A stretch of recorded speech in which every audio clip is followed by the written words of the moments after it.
जय श्री कृष्णा। राधे राधे। बोलो विष्णु भगवान की जय। एकादशी के व्रत का नियम, पूजा विधि, उद्यापन विधि, उद्यापन का अर्थ क्या है। एकादशी के व्रत सनातन धर्म में काफ़ी महत्व है। इस दिन ब्राह्मणों को भोजन करवाने से पुण्य मिलता है। एकादशी एक माह में 2 बार आती है, कृष्ण पक्ष और शुक्ल पक्ष की।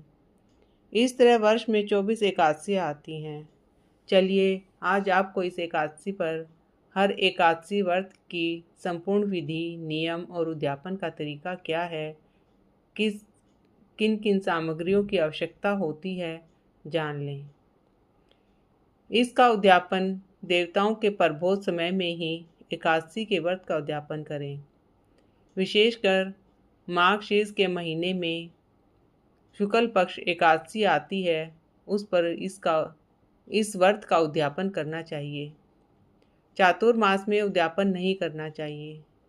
जब आपकी 24 और 2 अधिक मास की कुल 26 एकादशियाँ पूर्ण हो जाती हैं, तब आप इसका उद्यापन कर सकते हैं। तो चलिए एकादशी व्रत की विधि के साथ ही इसकी उद्यापन विधि के बारे में भी जान लें। एकादशी व्रत का नियम क्या है। संकल्प लें। व्रत शुरू करने से पहले संकल्प लें कि आप व्रत को अनुशासन और समर्पण के साथ रखेंगे। व्रत का चयन करें। एकादशी व्रत के 3 प्रकार हैं। पूर्ण व्रत, जो बिना जल और भोजन के रखा जाता है। आंशिक व्रत, जो फल और जल के साथ रखा जाता है।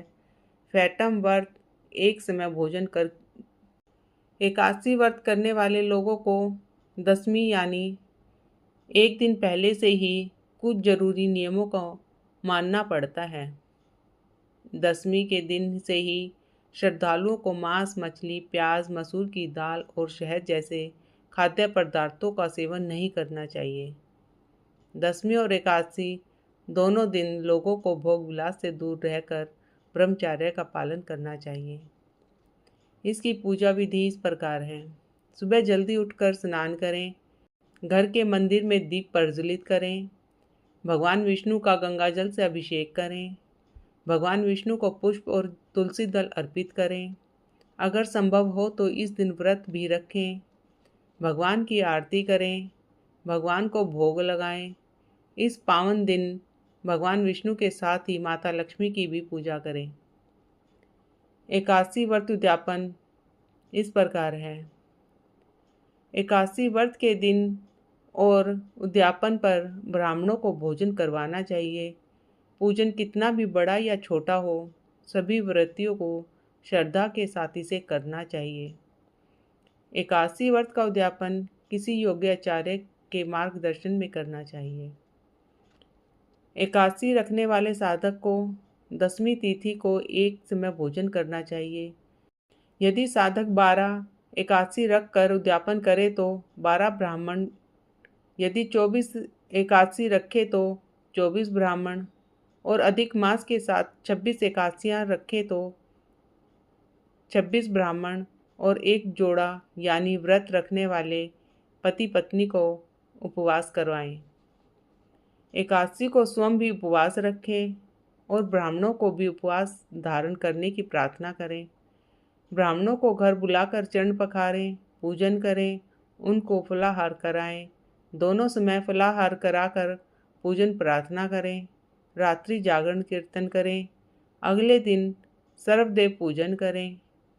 फिर जिन ब्राह्मणों को उपवास कराया है उनका पूजन करें और उनको भोजन कराएं। भोजन के बाद ब्राह्मणों को वस्त्र, उपहार, दक्षिणा आदि अर्पण करें, चरण स्पर्श करें और क्षमा प्रार्थना करें। कर्मकांड करने वाले पुरोहित को दक्षिणा वस्त्र भेंट कर चरण छुएं और आशीर्वाद लें। इस प्रकार एकादशी के व्रत को शास्त्रोक्त विधि से एकादशी उद्यापन करें। क्यों करना जरूरी है उद्यापन।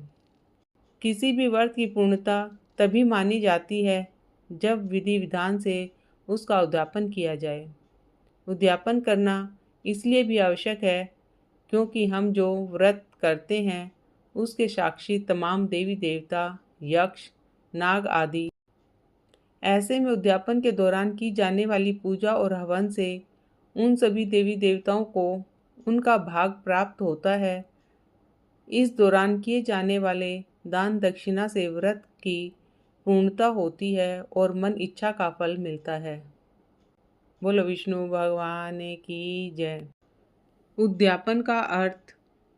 उद्यापन एक संस्कृत शब्द है जिसका अर्थ हिंदी में समापन है। यह शब्द आमतौर पर हिंदू धर्म में प्रयोग किया जाता है, जहाँ इसका अर्थ एक व्रत, अनुष्ठान या पूजा के समापन की प्रक्रिया से होता है। उद्यापन के दौरान व्यक्ति अपने व्रत या अनुष्ठान के लिए की गई प्रतिज्ञा को पूरा करने के लिए पूजा, हवन और दान जैसे कार्य करता है। यह एक महत्वपूर्ण प्रक्रिया है जो व्रत या अनुष्ठान के प्रभाव को बढ़ाती है और व्यक्ति को आध्यात्मिक और मानसिक शांति प्रदान करती है। उद्यापन के कुछ प्रमुख अर्थ इस प्रकार हैं। व्रत या अनुष्ठान का समापन, प्रतिज्ञा की पूर्ति, पूजा और हवन की प्रतिक्रिया, दान और पुण्य की प्राप्ति, आध्यात्मिक और मानसिक शांति प्रदान करती है। बोलो विष्णु भगवान की जय। लक्ष्मी नारायण भगवान की जय। श्रीमन नारायण नारायण नारायण, लक्ष्मी नारायण नारायण नारायण।